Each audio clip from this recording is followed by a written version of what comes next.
If there ever was a time in history when moms across the board, across the world, were feeling like they were living in the thick of it, like they're up to their eyeballs in stress, I think now would be that time, going through a pandemic, not being able to take our kids places we normally take them, not being able to even have them in schools, not being able to go to work, trying to work from home while schooling our kids, and just dealing with all of the emotions as a family that have been going through our homes lately. This has been a really hard time for all of us. But I think there are times when we as moms are in the thick of it for other reasons. Sometimes our kids are all going through struggles at the same time, especially in the younger years. They're all changing and growing and going through growth spurts and milestones and things like that. And so they're all going through things at the same time. That can be really stressful. Or maybe you have a child or multiple children in your family who have a disability, and you're not only trying to mother them well as human beings, but you're also trying to manage their disability while also being really worried about them. That can definitely make you feel like you're in the thick of it. Also, maybe somebody in your family, either your actual family in your home or your extended family, maybe one of them has a medical condition that you're trying to care for, you're worried about, you're checking in on them, you're actually caring for them. That in and of itself can be really stressful and add to, your workload and just the mental capacity of everything you have to keep track of. And then maybe you're just struggling because being a mom can be really, really hard. There's so many reasons why we might feel like we're in the thick of it. And today I'm going to be just sharing lots and lots of practical little tips that you can implement today to make your life a little bit easier. Glue. It's messy, it's sticky, it gets everywhere, but it's also really useful. Just like the glue that we need to put together the pieces of our life as busy working moms. We have after-school activities, we have homework, we have cleaning, we have laundry, and, we want to spend time with our kids as well in the process, and maybe even have some time for ourselves. This podcast is for the busy moms out there who are balancing work, life, and everything in between, and we all know that in between encompasses a lot of things. If you're a mom who wants to do the best in all areas of life, but still have time for yourself, this podcast is for you. I love to interview other moms and find out what works for them, get ideas from them, get inspired by them, and learn, we're all in this together. But I also like to share my own tips, tricks, struggles, triumphs, and share it all with you. So grab a load of laundry, lock yourself in the bathroom, go for a walk, do whatever you got to do, but I am just so glad you're here. Hey Glue Sticks, how are you doing? I know we're all struggling in many different ways right now, and so I thought it would be really fun and helpful to not only come up with my own tips and tricks that have helped me when I'm in the thick of it, which I currently am and definitely was the last few months trying to navigate distance learning, moving all the things around in our house. My 3-year-old is definitely a 3-year-old on steroids, I feel like sometimes. And my baby was going through all kinds of sleep regressions and nursing regressions. And I was just really stressed out to the max and definitely could have used some of these tips. And so I'm going to be sharing some of mine, but I also put out a call for ideas on my Instagram. So you can find me at Sarah WLG over on Instagram. I love to interact with you guys. So a bunch of you sent in your own tips for being in the thick of it. And then also in my Facebook group, the Work Life Glue Moms Facebook group, definitely join if you aren't. We are talking every day about different things. And it's just an amazing supportive community of moms that I would love to have you as part of that community. But I put out a call for tips on there as well. And so I pulled some of yours from those and I thought I would just put them all together, just practical tips, boom, boom, boom, one after the other, that hopefully by the end of this episode, there will be a few that you can implement that maybe you never thought of, or maybe it's a reminder to look into that, or just something practical that you can do today to make your life a little bit easier. So I've broken these down into different categories, and we are going to start with mindset. Now, mindset, I think, is the most important part of motherhood. We can easily just get in a really negative mindset, and then all the tips in the world can just get thrown out the window because we're either not going to implement them or they won't work because our kids can see that we're, trying to do things, but really our heart isn't in it and we're just grumpy.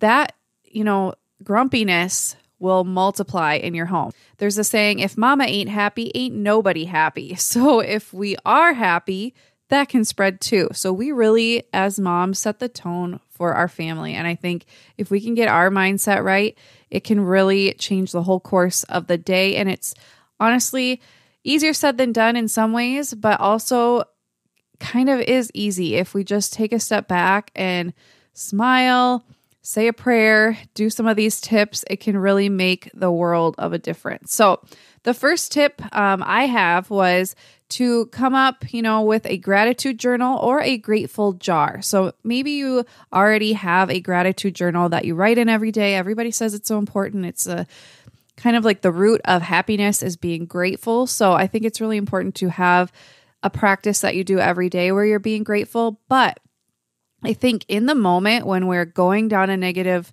path in our mind, our kids are driving us crazy, or we're just really stressed out by our home or our to-do list or just the pandemic or politics or whatever it is, there's so much to be stressed out about right now. Whatever it is, instead of dwelling on that, take a pause and add something to your grateful jar. What is a grateful jar? This is something I started with my kids. I think I got the idea from Laura Casey.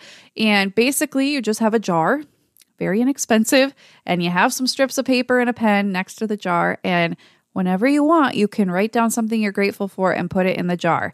Now, we like to do this at supper time, but I came up with this idea, and it's something I'm going to start doing when I'm starting to get really negative and I'm starting to think, why are they like this? Why is everybody so loud? Why does this have to happen to me? Why did I do this to myself? All these negative thoughts. I'm going to look at that jar and think, okay, Sarah, you got to turn it around.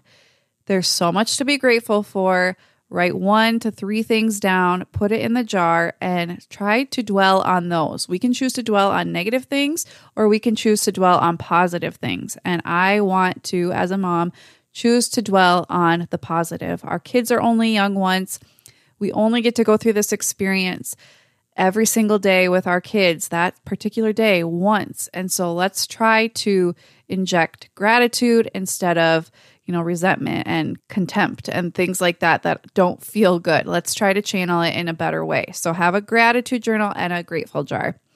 Guinevere 189 on Instagram. I love her name, by the way. That's my baby's name. She said, humor. If things are tense, do or say something funny or unexpected to get everyone laughing out loud. Talking in a silly voice is a favorite at my house. For me, I have found when I get really playful and I start dancing or doing silly things, my kids just melt in laughter. They don't see that enough from us. I feel like they see us very serious a lot, at least in my house, and trying to just get everything done and come on, guys, quiet down, eat your supper, blah, blah, blah. Do this, do that. But when we can just let loose and have fun, they see this really cool side to us that was probably there a lot more before we had kids. And it's so fun for them. And honestly, it just changes the whole tone. And they, stop fighting often when that happens, or they stop doing their crazy behavior or whatever, because you've totally distracted them and caught their attention. And now everybody's laughing. And it's really hard to be mad and to be negative and to do naughty things when you're laughing. So definitely, I love that idea to inject humor. Randy's _world on Instagram said, morning me time, prayer and worship music, being reminded who is in control and surrendering. So I am a Christian as well. So I think having that time is so important. And that's something I also do when I'm getting really stressed out or upset with my kids. I will put on worship music and try to just remember, okay, this is all part of a bigger picture. I'm not meant to do this alone. I'm not doing this alone. And how can I, when I'm looking at my kids through God's eyes, it's a lot harder to be upset with them. And it's a lot harder to feel resentful when you remember what amazing gifts your children are. And so I think that can be really, really helpful. And then going off of that, Heather Kesner on Instagram said, rely on Jesus heavily. Give it all to him. I imagine him being beside me always, in the car, at the dinner table. I think that's such a beautiful picture, to always picture him next to you, going through this with you, that you're not alone. I think so much of motherhood can be really isolating and lonely. And so knowing we're not alone and actually imagining Jesus next to us, I think is a great reminder that we're not doing this alone. Okay, some other practical tips that I had were notes around your house to pray. So I took sticky notes, this was a few years ago, and I just stuck them around my house, in kitchen cupboards, in the fridge, on my dashboard of my car, or, wherever it's safe to put it in your car, like in a drawer, on your, on the toilet, like wherever you got to put it, to remind yourself to pray, because I found I wasn't always remembering that throughout the day. And I think it can be so helpful when you're just going through life and maybe you're going to the bathroom or you're going to cook supper or whatever, and you see that reminder to pray. It makes you stop and take a breath and remember why you're doing all of this and pray to God and give those worries to him. Having those reminders can really be helpful. I've also had a note on my mirror for quite a while. I should probably change it because, once you've seen something in the same place over and over, you kind of tune it out. But I put a note on my mirror that says, you are a good mom. You aren't alone. Like, you're doing a great job at raising your kids. You're a great wife. So just some positive affirmations, because I was going through a difficult time in motherhood when I wrote that, and I wasn't believing that myself, that I was a good mom. I felt like I was failing. And so I wrote that up there. And then I also listed out all the people that I'm grateful for. And I would just really look at that and dwell on it in the morning when I was getting ready, and try to say it out loud a little bit every morning, just to get my head in the right place. So I think that's a great idea as well. And then by my kitchen sink, I have this awesome plaque. I posted a post about it on Instagram, but it says, grateful, a house to clean, a safe place to live. So basically on the left-hand side, it says, the things that we kind of get upset about or grumble or complain about as moms. And then on the right side, it says a better way to look at it. So on the left side, early wake-ups mean you have children to love, laundry to do, clothes to wear, dirty dishes or food to eat, crumbs under the table mean you have family meals. Shopping to do means you have money to use, and lots of noise means a house full of people. And I strategically put this on my windowsill in front of my kitchen sink so that I would look at it every single time I wash my hands, do the dishes, I'm in the kitchen. I look at that and I remember, okay, because often that's the time when I'm kind of like going through my day, thinking my thoughts, and I can kind of stop and reprogram my thoughts to be more positive, because it's so easy to grumble about all these things, but really they mean that we are very blessed and lucky and fortunate. The Creative Plans on Instagram said, allow myself to let go of high expectations and mom guilt. I totally agree with that. I think a lot of our feeling in the thick of it goes along with having super high expectations, trying to do all the things, wanting to be perfect at it, wanting to present this life like we have it all together at all times, and we want our kids eating organic food, and they want to be in all these sports, and we want them playing violin, and we also want them to be at the top of their class. And like, we set all these high expectations on ourselves a lot. So taking a step back, if you're very overwhelmed, and think, okay, what really can be let go, and what expectations am I expecting of myself that need to be lowered, at least temporarily, because I just can't keep up. And I would rather have lower expectations that I can meet and feel happy than these super high expectations that I'm failing at, and I'm feeling awful, and I'm awful to be around, and nobody's being blessed by this, and I'm not serving anybody. And then I also think it's really important, especially in today's world of social media, where so many people present themselves as perfect, like they've got their life together. And I think so many of these moms do this with well intentions and I think so many of these moms are sharing these things with good intentions, and they can definitely be motivating and inspirational.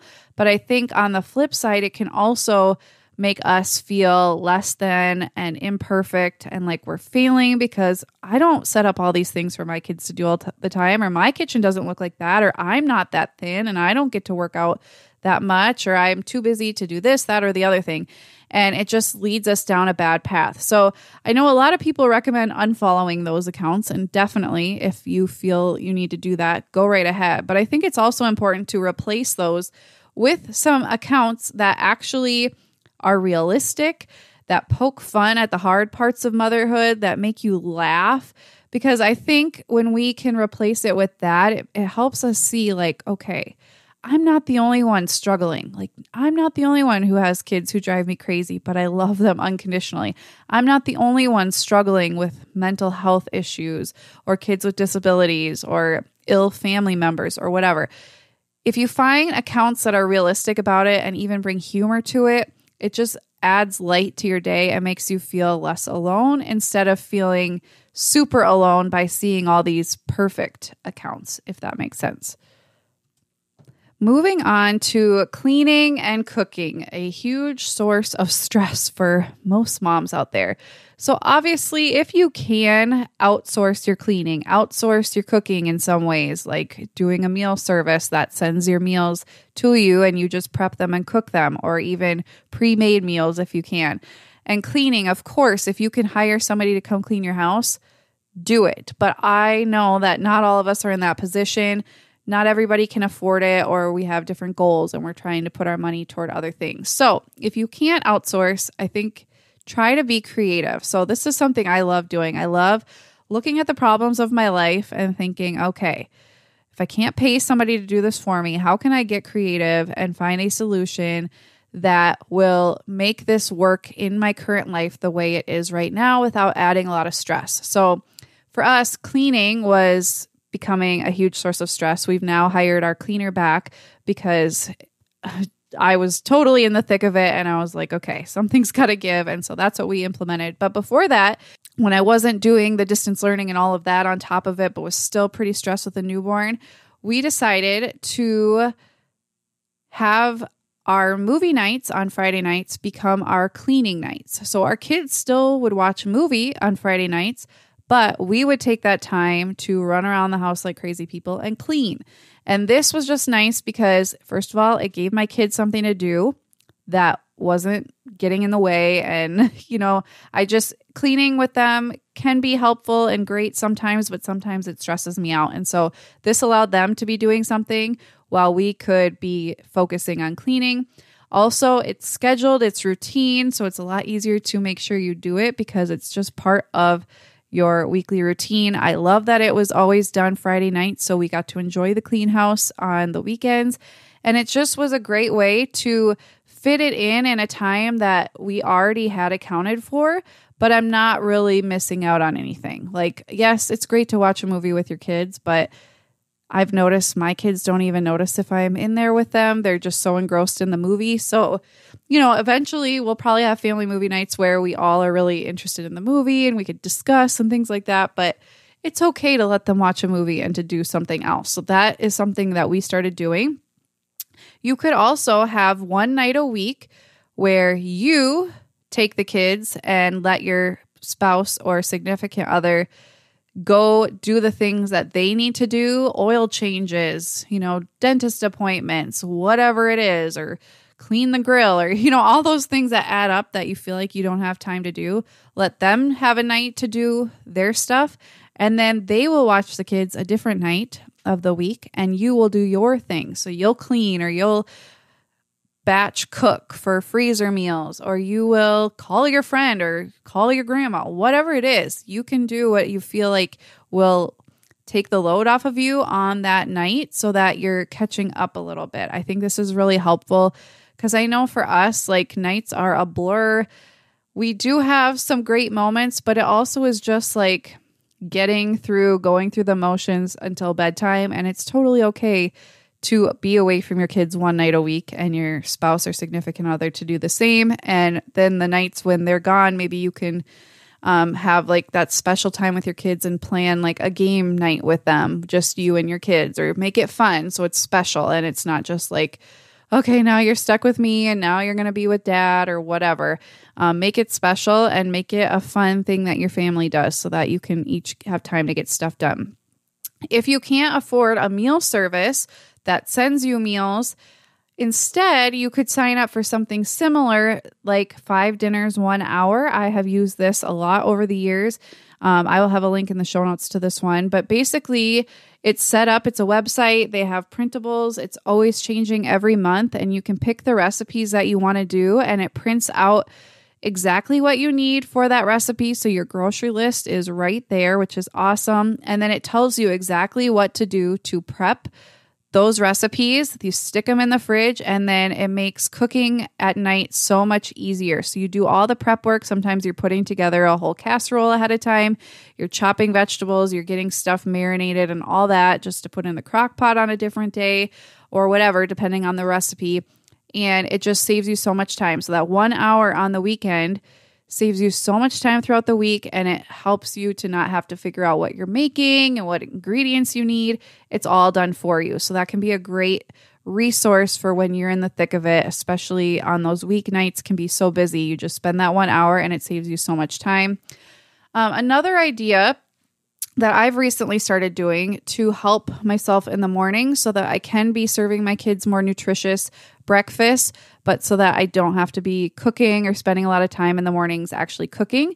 So basically, I am going to be making every week, I will be making one different breakfast food on the weekends for my kids. Like on a Saturday, I will make them pancakes, let's say, but instead of just making pancakes for that day, I will make like quadruple it and make 4 times what I would normally make, and then I'll freeze 3/4 of it. And then I will have enough pancakes for the entire month to have it once a week. So that's really great. And I love to do the protein pancake mix, so they're getting extra protein. You can do the same thing with waffles. You can pre-cook your meat and freeze it so that you have meat for breakfast all month, but you're only cooking it once a month. Same with muffins. You can pre-make egg sandwiches if you want and have those just individually wrapped and put them in the freezer. You just make a bunch of them on a weekend and then you have enough for the whole month. And same with egg bites. So you can just mix in eggs with, tomatoes or peppers, onions, salsa, like cheese, and then you bake them in muffin tins and then you put them in the freezer and you just microwave them in the morning and you're good to go. So I love, instead of just doing this once a month and doing all of these things, that can be kind of overwhelming. So I just do once every weekend, I pick a different thing to make and I make that for breakfast for my kids that morning, but I just make a lot extra to last the whole month so that every week I'm just making something different and making enough for the whole month. So it just keeps getting added to the freezer and it's like clockwork. I don't really need to think about it a whole lot, but now we're eating healthier breakfasts that are pre-made and homemade. And it just saves a lot of time without really spending a lot of time on the weekends cooking them, which is great. Sarah Spencer on Facebook said, run the dishwasher every night, even if it's not full, and have heat and eat frozen meals as a backup in case the meal you plan just doesn't work out, which is great. And then do a load of laundry, wash, dry, fold, put away, always every other day, and never leave a room empty-handed. I even do laundry every single day and do less on the weekends, so I can kind of take the weekends off, which has just worked really well for our family. And then Taryn Conwell on Facebook said, I don't fold my kids' clothes. I put them away unfolded. We have one drawer for undies, socks, and bathing suits, one drawer for tops and dresses, and then one drawer for bottoms and one drawer for pajamas. So by not folding your kids' clothes, that can save you a ton of time, and they're just going to rifle through it anyway and mess it up. So I think that's a great tip. Okay, let's talk self-care. I think this is a huge topic that's out there. So I think there's a lot of information already out there, but just a few tips. So for me, I found for myself that it helps if I schedule in my self-care and come up with a pampering routine. So I talked in last episode when I was going over things I've learned and implemented in the month of February. I talked about how I am now doing my Sunday night pampering and self-care ritual, and that has just been so life-giving to me to have it planned for every Sunday night. It's something I do for myself, and it's on my calendar. It's planned.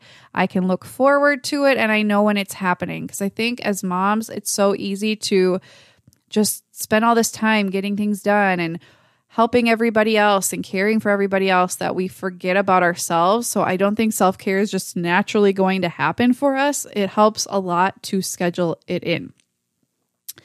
Allison Piper on Facebook said, find some solid friends that aren't judgmental that you can always vent to about anything. I love this. I think it's so important. I hope all of you have a friend like this. And if you're not regularly venting to them and you feel like you need that outlet, talk to that friend about it. Say, can I just text you throughout the day or leave you voice messages or whatever? Because I think just letting it out to somebody who's neutral, who loves you, who's not going to judge you, that in and of itself is self-care, because you're just getting it out. I think sometimes we just hold in all this resentment and frustration, and then it eats away at us. So having somebody you can talk to about it is really, really helpful. I have a few friends who I'm so lucky to have that I can text throughout the day anytime to vent, and they get it. And we're just those people. We're the sounding board for each other. And sometimes they even give me great advice, which is also helpful.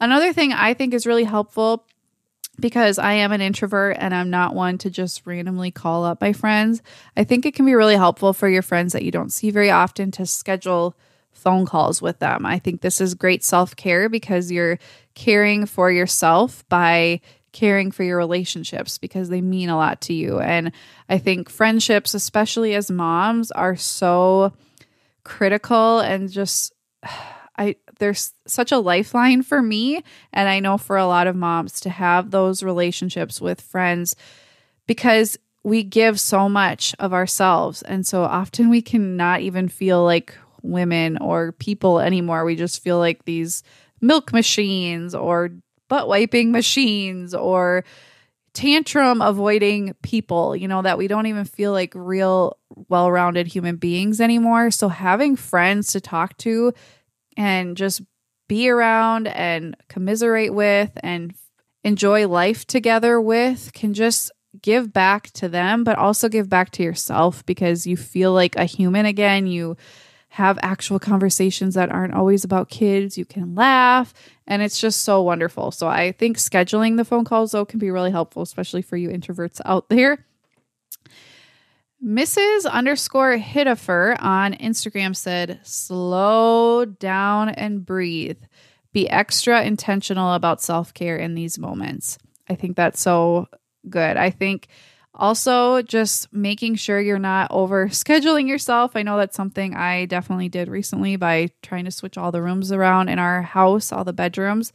Probably was not the best time to do that. I think slowing down is a good idea when you're overwhelmed with motherhood, if you can.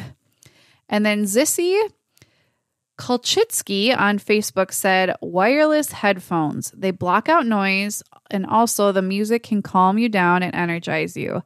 This is something I do as well, but I like to listen to podcasts or audiobooks. So I do this while I'm cleaning, while I'm cooking. I do this when I'm outside in the winter, especially with my kids when I get really bored. Not going to lie, they're all playing and I'm pushing the baby in the swing, and I can just get really bored over time. So I will just put some wireless headphone in, and that way I can still hear them and talk with them. But, when nobody's talking to me and they're just playing, I have something to listen to. So I think that's a great tip.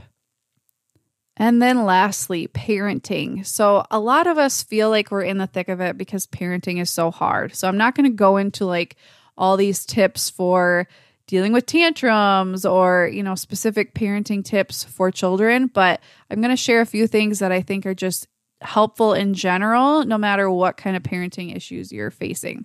So one tip I have is to create rules to save your sanity.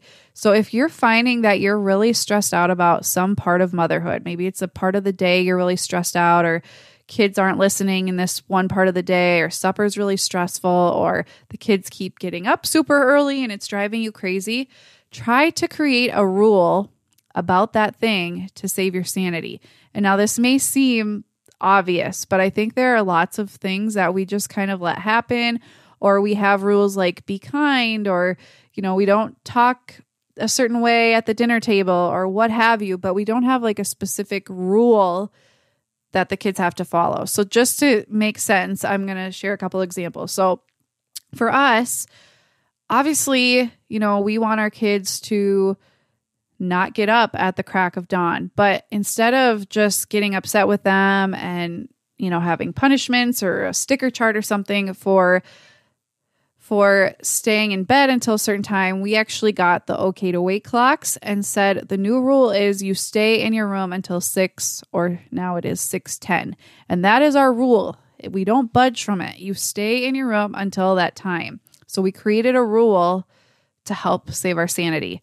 Another thing can be like the rule is we only have TV time, for example, when mom is making supper. Or if there's a time of day where your kids are driving you crazy and it just happens every day and no matter what you do, maybe you're going to implement a rule that says everybody spends half an hour in their rooms from 3:30 to 4 and you just have kid time in your room time or whatever. Create a rule to save your sanity so that you're not being driven crazy and so that everybody's on board and you have to stick with it, obviously. System of a Mama on Instagram said, I save screen time for grumpy hour at my house. That happens every day. I think that's so helpful. I think using screens when you really need them is really helpful so that you're not also using them a lot throughout the day. And then all of a sudden you're like, oh my gosh, they're driving me crazy. And you turn it on. Find the time that you're often driven crazy, that the kids are off the walls, or you're just, they're grumpy, or you're grumpy, or you need to focus and they keep bothering you, and save screen time for that time when it's really, really helpful and it's a tool for you and for your kids. Another tip I have is when in doubt, disco dance party it out. We have a little disco ball. We put it on when our kids have a lot of energy, which happens a lot, especially in the winters, and do a dance party. You can also do videos on YouTube. There's all kinds of like kid action videos that have songs that they can dance to. And there's also Cosmic Kids Yoga, which is a great thing to put on to have your kids kind of calm down, but they're getting screen time, but they're also doing yoga and doing a story, and it's really cool. Simply Beautiful Plans on Instagram said, I made grab bins for my toddler. He can easily grab one, so I have one-on-one time with my oldest. I love this idea. I love the idea of having pre-made bins of things for your kids to do that they can just take and do independently on their own so that you can spend time with your older child or go clean the bathroom or make a phone call or do a little work or what have you. I think that's a great idea. I do something kind of similar. So I've talked a lot in the past on Instagram, YouTube, and a little bit on here on the podcast about strews. And strews, or calls to play or invitations to play, they're called lots of different names, but they're basically when you just set out different toys or activities in an inviting way for your kids. And I like to use these during like stressful days or stressful times of the day. So for a long while, my kids were getting up super early, and then I get up early, but they were already like just draining me of my energy and my patience really early in the morning. And so I found I was just getting really upset with them, and they were being really loud when the baby was still sleeping in the morning, and I just needed something for them to do that wasn't necessarily screens. So I would set out a strew for every morning. So they would come down and the dining table would have like puzzles on it, or stickers, or sticker books, or magnetiles, or just lots of different things that I would just set out for them to do. And they would get to playing and get engrossed in that. And it just was a really helpful tool for me and for them to know what to do in the morning. This may also work really well, like when your kids come home from school to kind of de-stress, they have something they can do or work on, or when you're making supper, or during that time, like after supper, but before baths and bed, maybe you set out something for them to do. Zissy Kolchitsky on Facebook said, give 2 choices in the morning if you are in a rush. So, for example, she would say, do you want these shoes or these shoes? Do you want this dress or that dress? Do you want this headband or that headband? So instead of giving which dress do you want of these 10? Give them very specific choices and just 2 of them that they have to pick from. This definitely helps. It's giving them a choice, but it's also limiting the choice, which I think could be really helpful, especially for littler kids. And then my last tip is to always have something to do that's easy to access and easy to do in your bag at all times. Now, I know we're not going lots of places, but for me, I'm still going to Target once a week, and we still have doctor's appointments and things like that. So I think it's really helpful to have something in your bag that you can pull out for any of your children at any given time if they're begging for things or getting really antsy or hangry and you don't have a snack or what have you. So I in particular have flashcards for each of my girls. So my baby has flashcards that just have first words on them that she can look at. My middle daughter, who is 3, has the ABCs, so cards with the letters and then a word that starts with that letter. So I can just pull them out and we can start, while we're walking through Target. If she's keeps wanting to push every button and touch everything or get out of the cart, I'm redirecting her and I'm focusing her on something else than disrupting our shopping trip. And it gives us something to talk about and it's helping her learn at the same time. And then for my oldest daughter, I have ones with sight words on them. But you can find all kinds of flashcards or do something even different or little games on keychains that you could do or something like that to keep them from being crazy or doing things that are disruptive and helping them focus on something when sometimes it can be hard to focus in those situations. So it's giving them something to do and you're being proactive. I hope you found something worth implementing in this episode. I definitely want to do more of these where I take ideas from you guys as well on all different topics that I think would be really helpful for you. But make sure you're following me on Instagram at SarahWLG and make sure you are part of the Facebook group. We would love to have you over there. I have a post up every single day and more moms are posting their own posts for ideas and advice. And I just think it's an amazing community to keep the conversation going over there with like-minded mamas. So head on over there. I'll have a link in the show notes. Thank you guys so much for listening. If you enjoyed this episode, I would really, really appreciate if you would head over to Apple Podcasts and scroll down to the bottom of my Work Life Glue page and leave a review and a rating. I would definitely appreciate the rating, but I would even more appreciate the review. Just share something that you have learned from Work Life Glue or that you enjoy about this podcast so that other people can be finding it as well. And I'll have more moms to interview and more tips and tricks and ideas for you guys as well. Thank you so much for listening. Best of luck in the next week with your family. I know it's hard, but we can all do this together. You're not alone. We'll get through this and we will enjoy it as much as we can. So go get something done, go love on your kids, and go live your dreams. I'll talk to you soon.